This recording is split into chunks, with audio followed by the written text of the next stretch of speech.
తొమ్మిదవ ప్రశ్న ఇంకోటి ఎక్కువ. తొమ్మిదవ ప్రశ్న, విభజన హక్కు చట్టంలో లేకపోయినా అక్రమంగా బీజేపీతో ఆ రోజు పొత్తులో భాగంగా తనకుండే సాన్నిహిత్యాన్ని ఉపయోగించుకొని 460 మెగావాట్ల లోయర్ సీలేరు పవర్ ప్లాంట్ను రాత్రికి రాత్రే ఆ రోజు లాక్కున్నారు. దీనివల్ల తెలంగాణ రాష్ట్రం మొదటి రోజుల్లో తీవ్రమైనటువంటి కరెంటు కోతల్ని అనుభవించింది. 5,000 కోట్ల విలువైనటువంటి ఈ లోయర్ సీలేరు ప్రాజెక్టు తెలంగాణకు హక్కు లేకుండా, తెలంగాణకు వాటా లేకుండా, విభజన హక్కు చట్టంలో లేకపోయినా రాత్రికి రాత్రే ఈ ప్రాజెక్టును అక్రమంగా మీరు లాక్కున్నారు.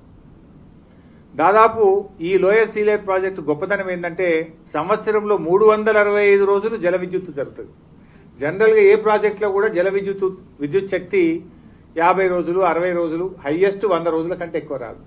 కానీ 365 రోజులు విద్యుత్తును ఉత్పత్తి చేసేటువంటి లోయర్ సీలేరు హైడల్ పవర్ ప్లాంట్ను మీరు ఈ లోయర్ సీలేరు పవర్ ప్లాంట్ను విభజన హక్కు చట్టంలో పార్లమెంట్ విభజించిన చట్టంలో లేకపోయినా మీరు రాత్రికి రాత్రి 7 మండలాల్లో భాగంగా అక్రమంగా ఈ లోయర్ సీలేరు ప్రాజెక్ట్ తీసుకుపోవడం వల్ల రోజుకు ₹1 కోటి నష్టం తెలంగాణ ప్రభుత్వానికి, తెలంగాణ ప్రజలకు, తెలంగాణ రాష్ట్రానికి జరుగుతూ ఉంది.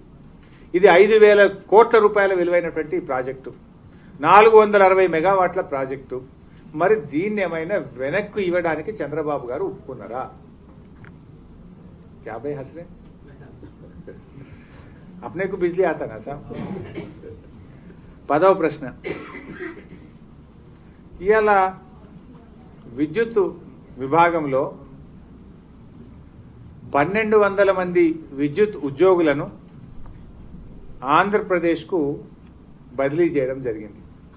ఆ 1,200 మంది విద్యుత్ ఉద్యోగులను ఆంధ్రప్రదేశ్ ప్రభుత్వం చేర్చుకోకుండా కోర్టుకు పోయి ఇవాళ వాళ్ళను గాలిలో పెట్టి ఇవాళ తెలంగాణ ప్రభుత్వమే జీతాలు ఇచ్చే విధంగా భారం పడుతూ వచ్చింది. ఈ రోజు కూడా వాళ్ళు పని చేయకుండా తెలంగాణ ప్రభుత్వం జీతం ఇస్తుంది. చంద్రబాబు నాయుడు గారు హైకోర్టుకు పోయి, ఆంధ్రప్రదేశ్ ప్రభుత్వం హైకోర్టుకు పోయి ఈ ప్రభుత్వం మీద భారం వేసింది. మరి ఈరోజు మేము ఈ భారం తొలగిస్తాం, ఇంతకాలం పడ్డ భారాన్ని తెలంగాణ ప్రభుత్వానికి తిరిగి చెల్లిస్తాం, కోర్టులో కేసులు ఉపసంహరించుకుంటాం, ఈ 1,200 మంది ఉద్యోగులను మేము ఆంధ్రప్రదేశ్ ప్రభుత్వం చేర్చుకుంటామని చంద్రబాబు గారు ఏమైనా మీకు హామీ ఇచ్చారా? 11వ ప్రశ్న, నిజాం కాలంలో తెలంగాణకు సంక్రమించినటువంటి వారసత్వ సంపద ఏదైతే ఉందో అది దాంట్లో కూడా మాకు వాటా ఇవ్వాలని చంద్రబాబు నాయుడు గారు ఆంధ్రప్రదేశ్ ప్రభుత్వం వాదిస్తుంది. ఇది ఎక్కడ ఉంటుందా?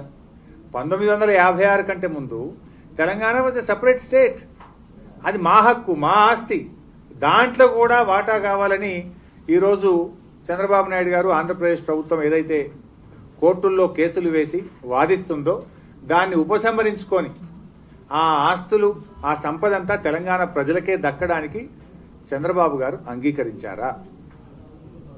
12వ అంశం, చివరి అంశం. ఇంకా చాలా ఉన్నాయి కానీ 12కు ఇవాళ పెడుతున్నాం, మళ్ళీ సెకండ్ పేజ్ రిలీజ్ చేస్తాం. మళ్ళీ